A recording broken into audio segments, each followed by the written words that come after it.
प्रशिक्षु BEd second year के छात्र छात्राओं प्रशिक्षुओं जो सत्र 2021-23 के स्टूडेंट्स हैं, BRABU बिहार यूनिवर्सिटी मुजफ्फरपुर के जो प्रशिक्षु अभी बीएड सेकेंड ईयर की परीक्षा लिख रहे हैं, 23 में उनकी परीक्षा शुरू हो चुकी है। इसी को ध्यान में रखते हुए, परीक्षा के मैटर को ध्यान में रखते हुए आपके सामने आज का यह पेपर 9th पेपर, जिसे असेसमेंट फॉर लर्निंग के नाम से जाना जाता है, जो कि 1 जून 2023 को आयोजित होने वाला यह पेपर है। इसके बारे में जो कुछ मुख्य प्रश्न है, जो कुछ मुख्य बातें हैं, मैं आपके पास रख रहा हूं। उम्मीद करता हूं कि आप इससे निश्चित रूप से लाभ लेंगे और आपकी परीक्षा अच्छी जाएगी। यदि आप हमारे इस YouTube चैनल पर नए हैं तो कृपया इसे लाइक, शेयर, सब्सक्राइब करें। बेल आइकन को प्रेस करें, जिससे आपके लिए शिक्षा और रोजगार से जुड़ी जो भी सूचना हो आपके पास सबसे पहले पहुंचे। और इस वीडियो को स्किप ना करते हुए आखिरी तक आराम से इसको देखें, जिससे कि आप यदि प्रशिक्षु हैं तो आपके जिस उद्देश्य के लिए प्रश्न पत्र दिया जा रहा है, आप इसे आराम से देख करके समझ सकते हैं। स्किप करने से इसका लाभ आपको नहीं मिल सकेगा। चलिए आगे बढ़ते हैं। आज का हमारा यह पेपर है असेसमेंट फॉर लर्निंग, जो कि कोर्स 9 है तथा यह 1 जून 2023 को आयोजित होगी परीक्षा। बाबा साहब भीमराव अम्बेडकर बिहार यूनिवर्सिटी के सभी छात्र छात्राओं को इसके लिए बहुत बहुत शुभकामना है, मंगल कामना है, ऑल द बेस्ट है कि आप अपनी परीक्षा को अच्छे से लिखें। पहला प्रश्न आपका बनता है यूनिट 1 से, मौखिक परीक्षा का क्या अर्थ है तथा मौखिक परीक्षा के उद्देश्यों को विस्तार से बताइए। प्रश्न है, यूनिट 1 के 2 प्रश्न हैं, इन दोनों में से किसी एक प्रश्न के जवाब देने हैं आपको। यूनिट 1 में है कि मौखिक परीक्षा का क्या अर्थ है और मौखिक परीक्षा के उद्देश्यों को विस्तार से बताएं, तथा इसका दूसरा प्रश्न यह है कि परीक्षण निर्माण के सिद्धांत कौन कौन से हैं। परीक्षण निर्माण के सिद्धांत कौन कौन से हैं। निदानात्मक परीक्षण का निर्माण कीजिए। निदानात्मक परीक्षण का निर्माण कीजिए। ये थे यूनिट 1 के 2 प्रश्न। अब आगे बढ़ते हैं यूनिट 2 से, देखते हैं कि क्या प्रश्न आता है। इसके भी 2 प्रश्न, इसमें से किसी एक का जवाब देना है। क्वेश्चन नंबर 3 कहता है कि आकलन के मुख्य उद्देश्यों को विस्तार से बताएं तथा आकलन में विश्वसनीयता एवं वैधता क्या है, इसको बताएं। आकलन के मुख्य उद्देश्यों को विस्तार से बताइए तथा आकलन में विश्वसनीयता एवं वैधता का क्या महत्व है, इसके बारे में आपको बताना है। इसका अथवा में यदि प्रश्न होता है तो प्रश्न नंबर 4 कहता है कि एक निदानात्मक परीक्षण की रचना करिए। एक निदानात्मक परीक्षण की रचना करिए।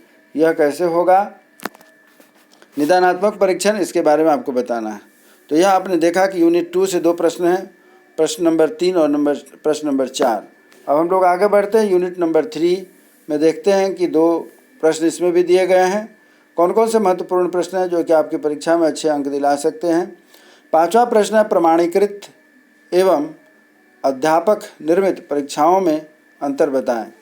प्रमाणीकृत एवं अध्यापक निर्मित परीक्षाओं में अंतर बताएं और इसके वर्णन करें। और इसका दूसरा प्रश्न है, आकलन और मापन को समझाएं तथा इनके उद्देश्यों को बताएं। आकलन और मापन को समझाएं तथा इनके उद्देश्यों को बताएं। तो इस प्रकार आपने देखा कि 2 प्रश्न जो दिए गए हैं यहाँ पर, क्वेश्चन नंबर 5 और क्वेश्चन नंबर 6, ये यूनिट 3 के हमारे प्रश्न हैं, जो उम्मीद करता हूँ कि आपके लिए निश्चित रूप से यह ऐसा हो कि आप परीक्षा को आराम में लिख सकते हैं, कहीं कोई दिक्कत नहीं होगी। यूनिट 1, यूनिट 2, यूनिट 3 के प्रश्नों को पूरा होने के बाद अब हम लोग यूनिट नंबर 4 की ओर आगे बढ़ते हैं। यूनिट 4 क्या कहता है।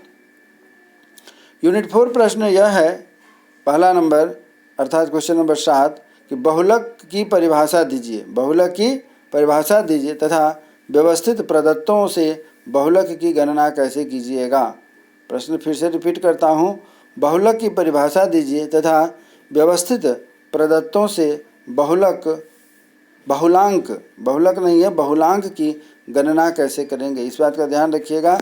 यहाँ पर आपको जो कहा गया है वह बहुलक नहीं है, बहुलांक है। क्या है? बहुलांक।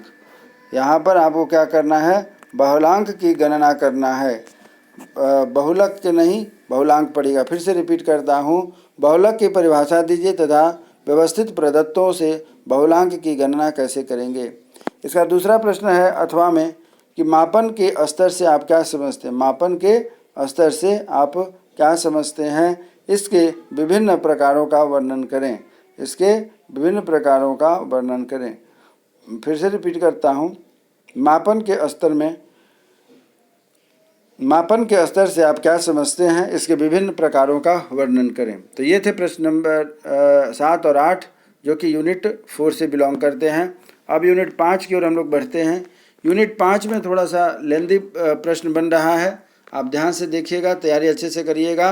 हमारा प्रयास है कि आपके परीक्षा में जो भी प्रश्न आए हमारा अधिक से अधिक उसमें सहयोग हो सके, कहीं से आपको परेशानी ना हो। इसी कारण यह यूनिट नंबर 5 का प्रश्न जो है थोड़ा लेंदी हो गया है, जो कि कई मायने में लेंदी है। कृपया इसे आप यह न समझें कि बहुत बड़ा प्रश्न है। इस पर ध्यान दें कि कैसे हम इसको अच्छे से तैयार करके जाएं जिससे कि आप अच्छे से लिख सकें। तो यूनिट 5 का प्रश्न नंबर 1 कहता है, अधिगम सुधार में पृष्ठ पोषण की भूमिका का वर्णन करें। अधिगम सुधार में पृष्ठ पोषण की भूमिका का वर्णन करें। 10वां प्रश्न है कि नोट्स लिखने के लिए कुछ आते हैं, उस पर आपको ध्यान देना है। कौन कौन से नोट्स लिखने के लिए आते हैं। आपको पूछा जाएगा परीक्षण, पूछा जाएगा उपलब्धि, फिर से पूछा जा सकता है अभिक्षमता, अभिवृत्ति, प्रोग्रेस रिपोर्ट तथा संचयी रिकॉर्ड। यह 3 तरह के जो आप देख रहे हैं, कुल मिलाकर के यहाँ पर आपको 1 2 3 4 5 6 पॉइंट्स ऐसे हैं जिस पर कि आपको नोट्स लिखने आएंगे। पहला है परीक्षण, दूसरी उपलब्धि, तीसरा अभिक्षमता, चौथा है अभिवृत्ति, 5वां है प्रोग्रेस रिपोर्ट तथा 6ठा है संचयी रिकॉर्ड। तो इस प्रकार से आपने देखा कि इसमें नोट्स हैं। और कुछ प्रश्न हैं जो कि अंतर लिखने के लिए आते हैं, इसमें से कोई भी आ सकता है। पहला हमने लिखा है शाब्दिक और अशाब्दिक के बारे में बताने के लिए। दूसरा में कहा गया है कि संरचनात्मक एवं योगात्मक के बारे में बताना है। उसके बाद है गौ नंबर में प्रमाणीकृत एवं अध्यापक निर्मित के बारे में बताना है, तथा घ जो है आखिरी है आकलन और मूल्यांकन। ये सभी जो अंतर पर आधारित प्रश्न बन रहे हैं उस पर हमने प्रयास किया है कि आपको इसमें अवगत कराए, जिससे कि आप परीक्षा में अच्छे अंक लेकर के आ सकें और अच्छा आपका पेपर जा सके। और आप जो है कि इस प्रश्नों की प्रैक्टिस कर लेंगे जिसमें कि आपको कहीं से कोई परेशानी ना हो। चलिए, उम्मीद करता हूं कि इस 5 यूनिट वाले जो प्रश्न दिए गए हैं, इस 5 प्रश्न के यूनिट में 80 नंबर आपके निर्धारित होते हैं। आप अच्छे से उत्तर लिखें और प्रयास रहे कि आपका जो उत्तर लिखा जाए वह पूर्ण लिखा जाए और अपनी भाषा में लिखा जाए, जिससे कि नंबर आपका नहीं कटेगा, अच्छा नंबर आएगा। इसी उम्मीद के साथ कि हमारा जो प्रयास है आपके लिए निश्चित रूप से उपयोगी कारगर साबित सिद्ध हुआ होगा। और आगे की जो परीक्षाएं होंगी उसके लिए मैं पुनः आपके लिए प्रयासरत रहूँगा। और आप स्वस्थ रहें, मन लगा कर पढ़ाई करें तथा अपने आप को विकास तथा देश के विकास में लगाए रखें, समर्पित रखें। तब तक के लिए जय हिंद, जय भारत।